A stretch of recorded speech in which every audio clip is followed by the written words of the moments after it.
Hello students. Due to corona, we can't continue our classes in the school. Whenever school will be started, we will continue our classes in the school. So be serious, be regular regarding your studies.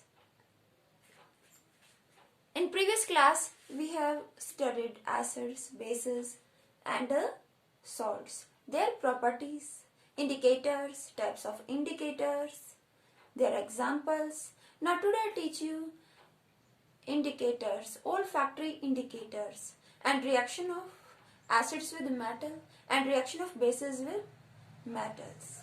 Okay? Olfactory indicators. Olfactory indicators.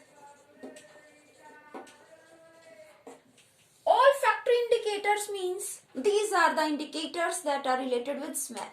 ये किससे related है? Smell से related है. वो indicators जिनकी अपनी कुछ smell होती है, पर्टिकुलर स्मेल होती है, तो वो क्या करते हैं किसी एसिडिक या बेसिक सॉल्यूशन में, या तो एसिडिक में या फिर बेसिक सॉल्यूशन में क्या करते हैं, अपनी स्मेल को खो देते हैं. वो इंडिकेटर्स होते हैं ओल्फैक्टरी इंडिकेटर्स. वो इंडिकेटर्स जो एसिड या फिर बेस में क्या करते हैं, अपनी स्मेल को खो देते हैं. Olfactory indicators means indicators which have characteristic smell and they lost their smell in acidic or basic solution. वो इंडिकेटर्स जिनकी अपनी कुछ स्मेल होती है, पर्टिकुलर स्मेल होती है ना. जैसे कि अनियन, उसकी अपनी एक स्मेल है, लेकिन वो क्या करता है, बेसिक सॉल्यूशन में अपनी स्मेल को खो देता है. अगर किसी बेसिक सॉल्यूशन में अनियन का एक्सट्रैक्ट, उसका जूस डालोगे तो स्मेल नहीं आएगी. तो olfactory इंडिकेटर्स मींस वो इंडिकेटर्स जो या तो एसिडिक में या बेसिक में अपनी स्मेल खो देंगे, तो हमें पता लग जाएगा कि हमारे पास सॉल्यूशन कैसा है, एसिडिक या बेसिक. सपोज एग्जाम्पल लेते हैं अनियन.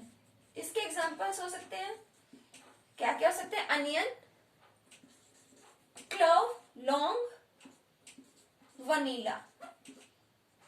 हम बात कर लेते हैं, हम अनियन का एक एक्सपेरिमेंट लेते हैं, अनियन एक्सट्रैक्ट. एक एक्सपेरिमेंट करते हैं, हमने क्या लिया उसमें, अनियन एक्सट्रैक्ट. ये क्या है, एक पेपर या क्लॉथ स्ट्रिप ले लो. क्लॉथ स्ट्रिप, स्ट्रिप मीन्स पट्टी है ना, कपड़े की पट्टी है.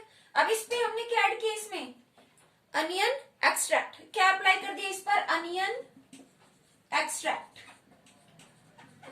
एक्सट्रैक्ट मीन्स निकाला, अनियन में से क्या निकाला, उसका जूस, उसका रस, और इस पर अप्लाई कर दिया. ठीक है. अब हमने एक सॉल्यूशन लिया. अब इस पेपर स्ट्रिप पर अनियन का एक्सट्रैक्ट, और इसको आप स्मेल करोगे तो आपको अनियन की स्मेल आएगी.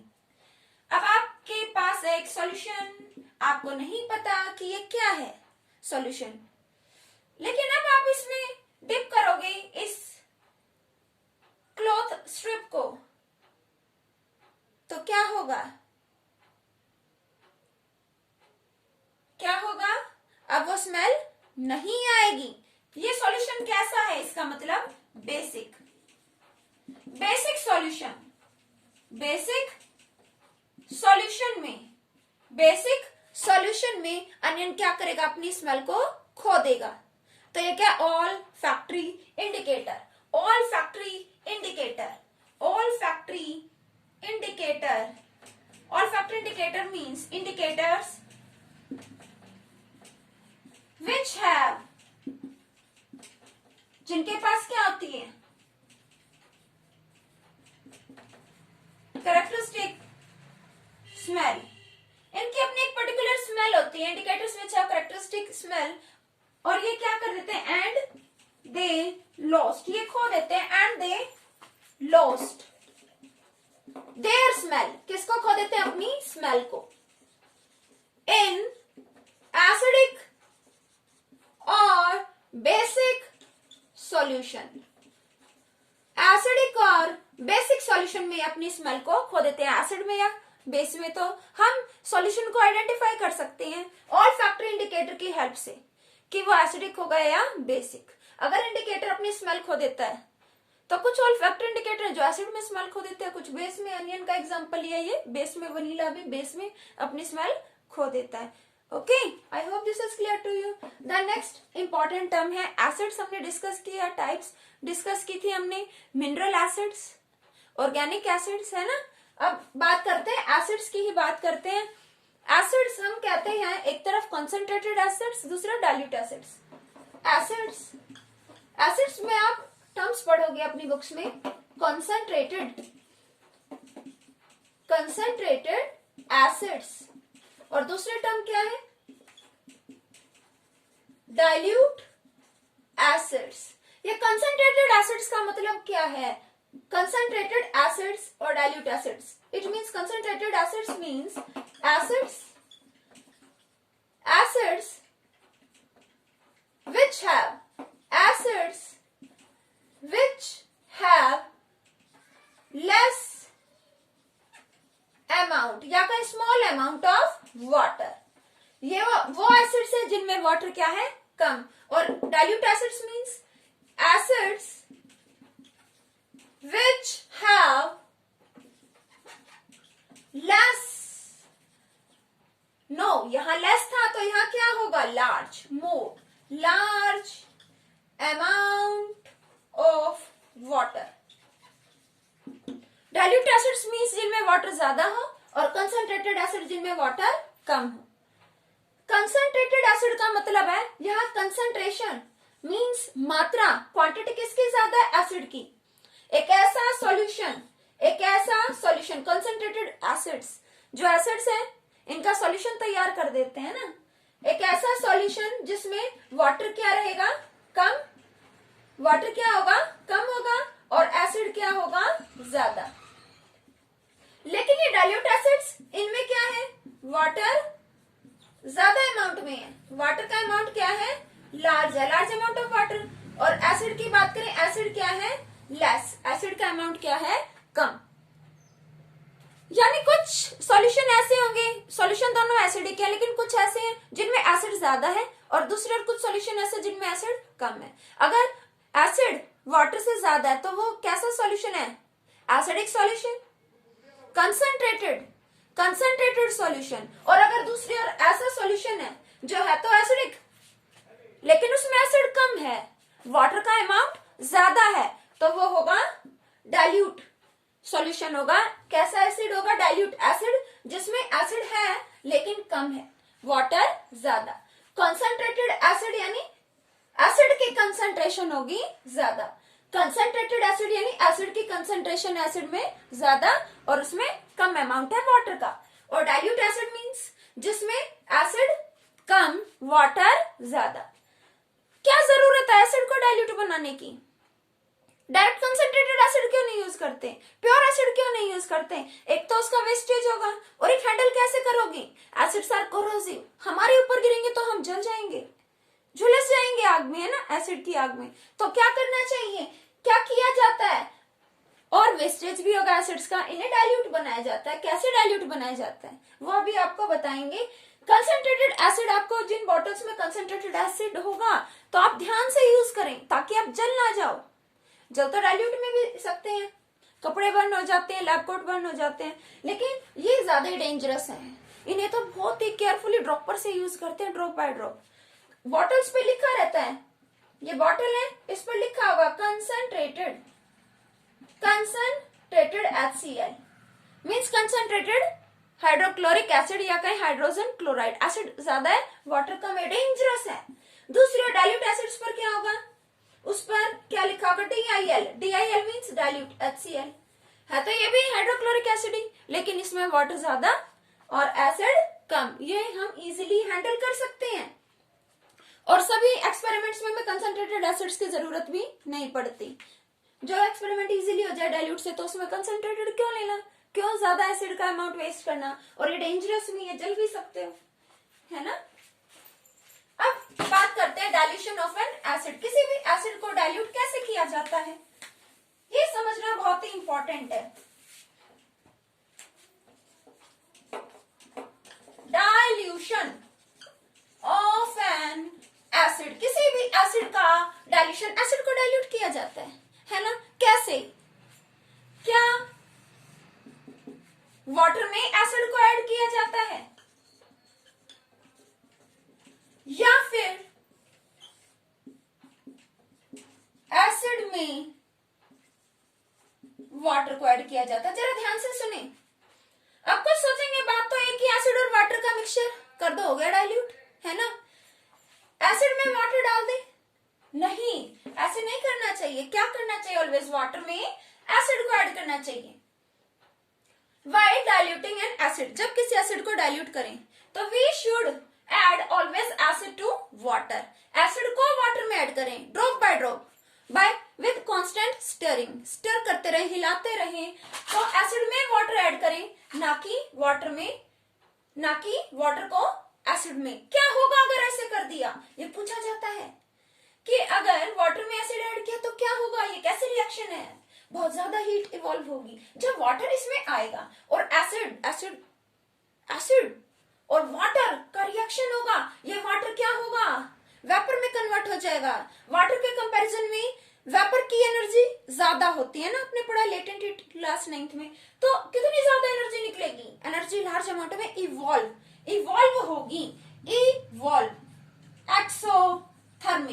Exothermic reaction. कैसे रिएक्शन होगी ये? Exothermic reaction. एक्सोथर्मिक याद करने का तरीका, एक्सो इसमें क्या है? वी हम डिस्कस कर चुके हैं। एक्सोथर्मिक रिएक्शन में क्या होगी? Heat, large amount of heat क्या होगी?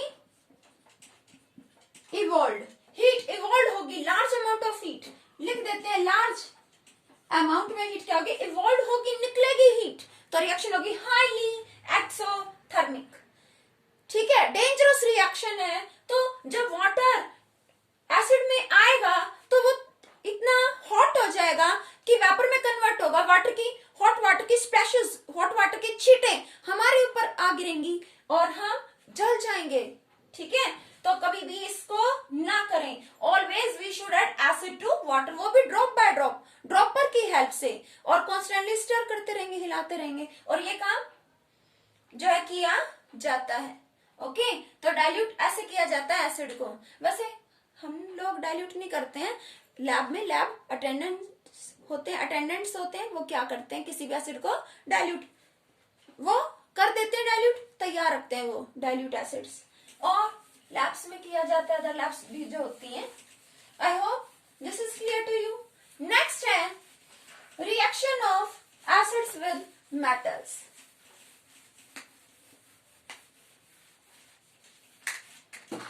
Reaction of acids with metals.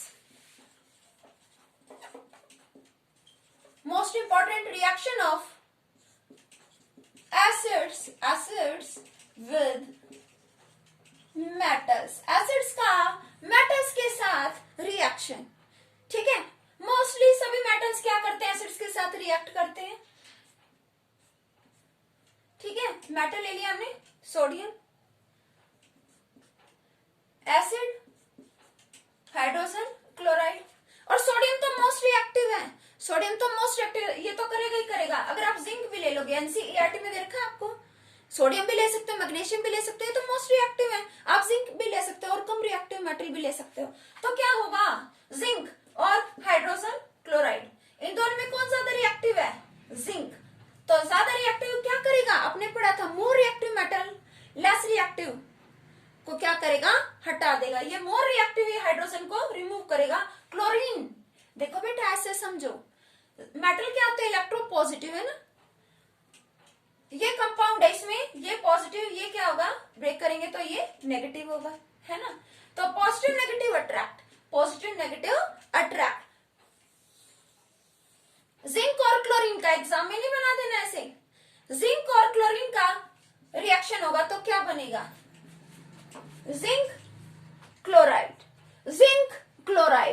Compound है ये। क्लोरीन से क्या बन गया? क्लोराइड। और एक बात और ध्यान देना, जिंक की वैलेंसी क्या होती है? 2 पॉजिटिव। क्लोरीन के पैरों में सिखाया था ना। फॉर्मूला लर्न तो करना ही है, लेकिन एक बार चेक भी कर लो कि रॉन्ग है या करेक्ट है। ZnCl2 और क्लोरीन की वैलेंसी 1 नेगेटिव, लिखने की नीड नहीं है। जिंक क्लोराइड नीचे नेम भी लिखने, मैं नहीं लिख रही हूं, बट आपको लिखने है। जिंक क्या है? सॉलिड फॉर्म में। हाइड्रोजन क्लोराइड, ये क्या है? एक्वस। एक्यू मीन्स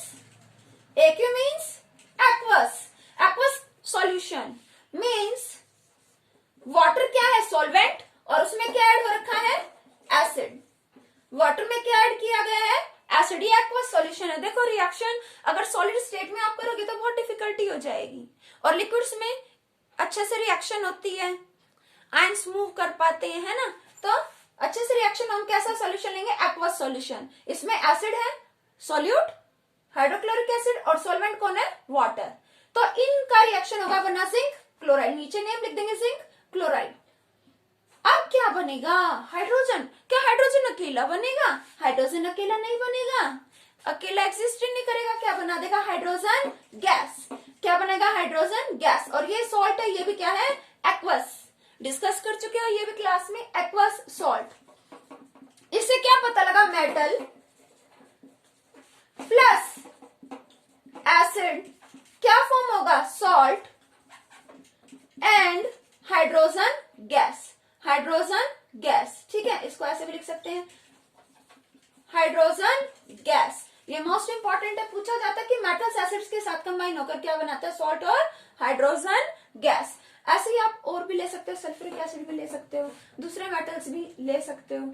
ठीक है, जिंक, सल्फ्यूरिक एसिड, मेटल भी यहाँ पर चेंज कर सकते हो आप करना चाहो तो। ठीक है, पॉजिटिव सल्फेट होता है, नेगेटिव, ये भी आपको पता था कि सल्फेट ग्रुप है। सल्फेट क्या ग्रुप, इसको इकट्ठा लेकर चलना, सल्फेट, जिंक सल्फेट। सल्फेट क्या होता है, नेगेटिव। ठीक है, ये होगा पॉजिटिव अगर इसको आयनाइज करें, इसको ब्रेक करें। जिंक सल्फेट क्या फॉर्म होगा, जिंक सल्फेट, ZnSO4। चेक कर लो फॉर्मूला, जिंक की 2 पॉजिटिव, सल्फेट की वैलेंसी 2 नेगेटिव, न्यूट्रल हो गया, कुछ लिखने की नीड नहीं है, नीचे नहीं। सॉल्यूशन कैसा होगा, एक्वस। कैसा सॉल्यूशन होगा, एक्वस। प्लस कौन सी गैस बनेगी, hydrogen gas is evolve, hydrogen gas release हो जाएगी। अब यहां भी क्या है, मेटल प्लस एसिड, क्या बन रहा, सॉल्ट एंड हाइड्रोजन गैस। एक और इंपॉर्टेंट बात है, कौन सी गैस है जो बर्न होने पर एक साउंड क्रिएट करती है, pop sound, pop sound, hydrogen gas. अगर हाइड्रोजन गैस क्या होगी, बर्न। जब भी हाइड्रोजन गैस बर्न होती है तो कैसी आवाज आती है, बोतल को ओपन करते पॉप आवाज आती है ना, pop sound, POP, pop sound create होगा इस केस में। जब भी हाइड्रोजन गैस बर्न होगी तो कौन सा साउंड क्रिएट होगा, पॉप साउंड। एक्सप्लोसिव गैस है, hydrogen gas is explosive gas and it creates pop sound on a heating. गर्म होने पर कौन सा साउंड देगी, पॉप साउंड। और इसके लिए एक एक्सपेरिमेंट भी है बेटा। एक्सपेरिमेंट किस तरह से है, सपोज हमने क्या ले लिया, test tube stand, test tube stand, ये एक लॉन्ग स्टैंड है, टेस्ट ट्यूब स्टैंड बोल दो, होल्डर बोल दो। एक स्टैंड ले लिया हमने बड़ा सा, ठीक है, वो वाला टेस्ट ट्यूब स्टैंड नहीं लेना। एक हमने स्पॉटर ले लिया, एक बड़ा स्पॉट ले लिया, स्टैंड ले लिया। अब इस स्टैंड में हमने क्या किया, एक होल्डर को एडजस्ट कर दिया इस तरह से, देखते हो आप लैब में कर दिया। ये क्या करेगा, टेस्ट ट्यूब को होल्ड करेगा, टेस्ट ट्यूब को पकड़ लेगा, होल्ड कर लेगा। हम हाथ में क्यों नहीं कर रहे, क्योंकि रिएक्शन एसिड के साथ हम जल भी सकते हैं, क्यों करें हाथ में लेकर, सेफ्टी रखनी चाहिए। ये टेस्ट ट्यूब है, टेस्ट ट्यूब में क्या लेंगे हम, एसिड H2SO4 सल्फ्यूरिक एसिड ले लिया सपोज, और अब हम इसमें ऐड करते हैं जिंक। क्या ऐड करते हैं, zinc metal, metal acid plus metal, और तुरंत यहाँ पर लगा दी कॉर्क। और जो कॉर्क है वो क्या करेगी, गैस को साइड से बाहर नहीं जाने देगी, लेकिन कॉर्क में क्या है, एक पासेज है, रास्ता है, इसमें से पास कर दी हमने एक ट्यूब। क्या पास की बेटा, tube. This is delivery tube. ये क्या है, डिलीवरी ट्यूब, ये डिलीवरी ट्यूब है बेटा। ये पास करवा दी हमने एक कंटेनर में। कैसा कंटेनर, कंटेनर में क्या है बेटा, कंटेनर में है, इस कंटेनर में है soap solution, soap solution.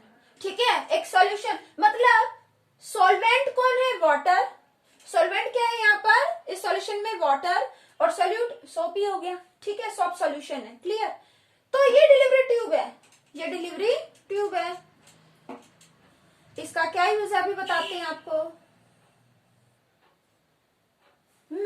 Metal और एसिड का रिएक्शन होगा तो सॉल्ट फॉर्म होगा, जिंक सल्फेट, और यहाँ गैस रिलीज होगी और वो गैस इस डिलीवरी ट्यूब से पास होगी। कौन सी ट्यूब है? This is delivery tube. Delivery tube gas pass करवाने पास होगी तो यहाँ सॉफ्ट सॉल्यूशन में भी गैस आएगी। ठीक है, सॉफ्ट सॉल्यूशन में जो बबल्स है उनमें गैस फिल हो जाएगी तो बबल्स ऊपर आ जाएंगे, उठने लगेंगे, बबल्स उठने लगेंगे, गैस की वजह से हल्के हो जाएंगे, है ना। जब आप यहाँ कोई बर्निंग स्प्लिंटर, जलता हुआ लाइटर या कैंडल लिया तो फायर दे रहे हो आप, फायर के कांटेक्ट में ये जो गैस है ये बर्न होगी, गैस बर्न होगी, गैस क्या होगी? बर्न होगी ऑन हीटिंग, हीट मिली तो गैस बर्न होगी और ये गैस प्रोड्यूस करेगी पॉप साउंड। कौन सा साउंड? Pop sound. तो यही क्वेश्चन पूछा जाता है कि कौन सी गैस है, which gas produce pop sound on heating, that is hydrogen gas, and in which reaction, कौन से रिएक्शन में, ऐसे भी पूछ लेगा। तो याद रखो मेटल और एसिड का रिएक्शन होगा तो क्या फॉर्म होगा? Salt and hydrogen gas, salt and hydrogen gas. और सेट कर लो माइंड में कि हाइड्रोजन गैस बर्न होने पर प्रोड्यूस करेगी pop sound, POP, pop sound. ठीक है, इसमें क्या है? एसिड, मेटल ऐड हुआ तो गैस प्रोड्यूस हुई, सॉल्ट तो नीचे रह गया, गैस पास हुई, सॉफ्ट सॉल्यूशन में भी गई तो बबल्स लाइट हो गए, ऊपर उठने लग गए, और जब आप किसी बबल के कांटेक्ट में आप बर्निंग स्प्लिंटर लाओगे तो पॉप साउंड प्रोड्यूस होगा। ये पॉप साउंड इंडिकेट कर रखी है गैस कौन सी है जो इस रिएक्शन में बन रही है, हाइड्रोजन गैस। इस डिलीवरी ट्यूब में कौन सी गैस है? Hydrogen gas, H2 gas. I hope this is clear to you. Then बेटा ऑल मेटल्स तो रिएक्ट करते हैं एसिड्स के साथ, लेकिन बेसिस के साथ सभी मेटल्स रिएक्ट नहीं करते, कुछ ही करते हैं। इसी को हमने डिस्कस करना है। और इसको डिस्कस करने से पहले एक छोटा सा पॉइंट और, एक क्वेश्चन पूछा जाता है कि कंटेनर है, मेटालिक कंटेनर या हम कहते हैं अलॉय से बना कंटेनर, जैसे कि कॉपर और ब्रास। कॉपर क्या है? मेटल। कॉपर या फिर ब्रास के कंटेनर्स को क्यों नहीं यूज करना चाहिए सौर फूड आइटम्स स्टोर करने के लिए, रखने के लिए? सौर फूड आइटम्स, सौर फूड आइटम्स, सौर फूड आइटम्स मीन्स खट्टे, सौर मीन्स खट्टे, सौर मीन्स खट्टे। और मैंने आपको बताया था सौर सब्सटेंसेस, सौर फूड आइटम्स, इनमें क्या प्रेजेंट होता है? एसिड। पढ़ा था ना, एसिड्स आर सौर इन टेस्ट, एसिड्स आर सौर इन टेस्ट। एसिड कैसे है? सौर। तो वो फूड आइटम जो सौर है उनमें क्या? एसिड। और आप मेटल या मेटल से बने हुए जो एलॉय है ना, ये एलॉय है, इसमें मेटल्स हैं, तो क्या होगा अगर आप एसिडिक फूड आइटम को रखोगे तो रिएक्शन हो जाएगा, फूड टॉक्सिक हो जाएगा, पॉइजनस हो जाएगा। So we should not keep sour food items in copper और ब्रास वेसल्स, और we can say container. Copper या ब्रास जो भी मेटालिक कंटेनर्स हैं, इनमें सौर फूड आइटम्स को नहीं रखना चाहिए, क्योंकि ये क्या हो गए? मेटल्स। और सौर फूड आइटम्स में क्या हो गया? एसिड। और मेटल और एसिड तो रिएक्ट करेंगे और फूड कैसा हो जाएगा? पॉइजनस, टॉक्सिक, जहरीला। फूड पॉइजनिंग हो जाएगी हमारी बॉडी में, हम बीमार पड़ जाएंगे। सो इसे अवॉइड करना चाहिए।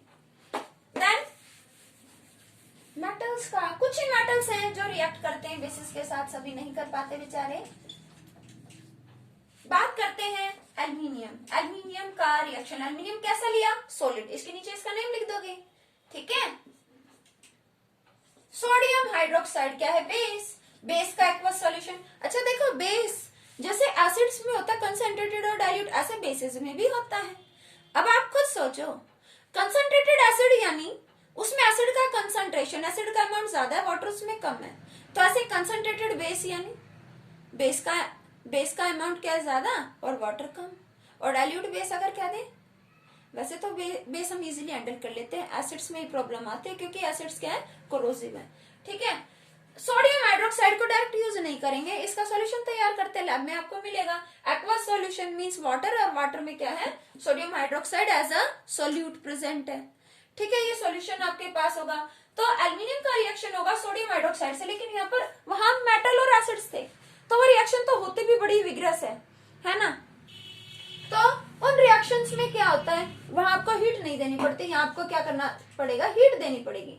तो आप हीट दोगे मेटल का बेस के साथ, वो क्या थे एसिड, और ये क्या है बेस, मेटल का बेस के साथ रिएक्शन होगा, हीट भी देनी पड़ेगी।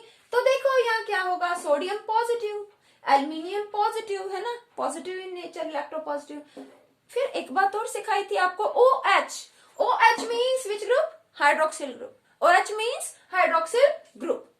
नेगेटिव होता है ना, वैलेंसीज अभी भी याद नहीं है स्टूडेंट्स, याद कर लो बेटा। एल्यूमिनियम हाइड्रोक्साइड, एल्यूमिनियम हाइड्रोक्साइड, नहीं ये नहीं बनेगा, ये गलती बिल्कुल भी मत करना। अभी बताते हैं आपको क्या बनेगा, ऐसे नहीं करना, ऐसे मत बना देना, यहाँ एक अलग ही कंपाउंड बनेगा। सोडियम हाइड्रोक्साइड है, ये क्या है, एक्वस सॉल्यूशन। देखो यहाँ क्या बनेगा, NaAlO, यहाँ कंपाउंड बनेगा सोडियम एल्यूमिनेट। लर्न भी कर लो इसको, सोडियम एल्यूमिनेट, सोडियम सोडियम है ना, और यहाँ क्या एल्यूमिनेट, एल्यूमिनेट, इसको लर्न कर लो बेटा। सोडियम एल्यूमिनियम हाइड्रोक्साइड मत बना देना। यहाँ क्या बनेगा, जब मेटल का बेस से रिएक्शन होगा, सोडियम एल्यूमिनेट, नाम से ही पता लग रहा है, सोडियम एल्यूमिनेट, NaAl, एल्यूमिनेट और ऑक्सीजन भी होगा, NaAlO2, NaAlO2, सोडियम एल्यूमिनेट। अब देखो ऑक्सीजन, मैंने आपको बताया था 2 नेगेटिव चार्ज होते हैं इस पर, और 2 एटम्स है, 2 एटम्स है, तो 2 इंटू कितना हो गया, ऑक्सीजन पर 4 नेगेटिव, सोडियम पर 1 पॉजिटिव, एल्यूमिनियम पर 3 पॉजिटिव, तो 3 पॉजिटिव और 1 पॉजिटिव, टोटल कितना पॉजिटिव हो गया लेफ्ट में, 4 पॉजिटिव, और राइट में कितना हो गया, 4 नेगेटिव। कंपाउंड कैसा हो गया, न्यूट्रल, न्यूट्रल ही होना चाहिए, तो हमारा फॉर्मूला करेक्ट है। लर्न भी कर लो लेकिन, क्योंकि एग्जाम में ऐसे चेक करने का टाइम पता नहीं मिले या ना मिले। सोडियम एल्यूमिनेट, NaAlO2 प्लस, यहां भी बनेगी हाइड्रोजन गैस। कौन सी गैस बनेगी, hydrogen gas. Sodium aluminate salt मिलेगा और बनेगी हाइड्रोजन गैस। क्लियर बेटा। ऐसे ही रिएक्शन करवा देते हैं हम जिंक की, एल्यूमिनियम और जिंक करते हैं बेस के साथ रिएक्ट, सोडियम हाइड्रोक्साइड, इसी की तरह ही होगा ये रिएक्शन भी, हीट देनी पड़ेगी।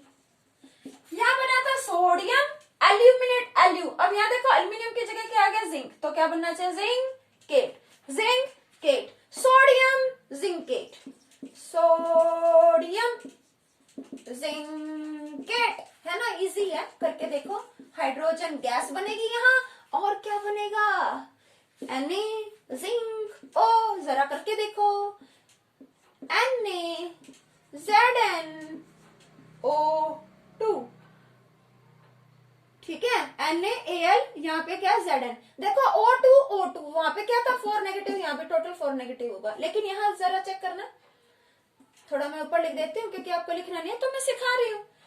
ऑक्सीजन पे 2 नेगेटिव और 2 एटम है, तो 2 2 जा 4। ऑक्सीजन पे कितना चार्ज होता है, 2 नेगेटिव, लेकिन अगर 2 एटम है तो टोटल चार्ज कितना होगा, 2 2 जा 4 नेगेटिव। लेफ्ट में देखो सोडियम पे 1 पॉजिटिव, जिंक पे 2 पॉजिटिव, तो लेफ्ट में तो कितना हुआ 2 1 3, और राइट में कितना 4 नेगेटिव, तो एक कम है। अगर यहाँ बढ़ाऊंगी तो यहाँ तो 2 है, डबल हो जाएगा, सीधा 4 पॉजिटिव 5 हो जाएंगे, रॉन्ग हो जाएगा। तो क्या करें, यहाँ इंक्रीज कर दे Na2, अगर Na2 कर दिया तो 2 इंटू सोडियम पर 1 पॉजिटिव, सोडियम पर 1 पॉजिटिव, और 2 से मल्टीप्लाई कर दिया बच्चे, तो 2 into 2 2 positive, 2 positive 2 positive, left में कितना हो गया 4 पॉजिटिव, और राइट में कितना हो गया 4 नेगेटिव। कंपाउंड क्या हो गया बेटा, न्यूट्रल। लेकिन बेटा इसको लर्न भी कर लो, समझना जरूरी है कि कंपाउंड न्यूट्रल होता है, लेकिन फॉर्मूला भी तो लर्न करना पड़ेगा, और फिर प्रैक्टिस हो जाएगी तो आप चेक कर सकोगे कि क्या फॉर्मूला करेक्ट है। Na2ZnO2 sodium zincate plus hydrogen gas. तो ये था रिएक्शन बेसिस का मेटल्स के साथ। आई होप ये आपको क्लियर होगा। मेटल प्लस बेस, यहाँ पे क्या मिला, सोल्ट एंड हाइड्रोजन गैस।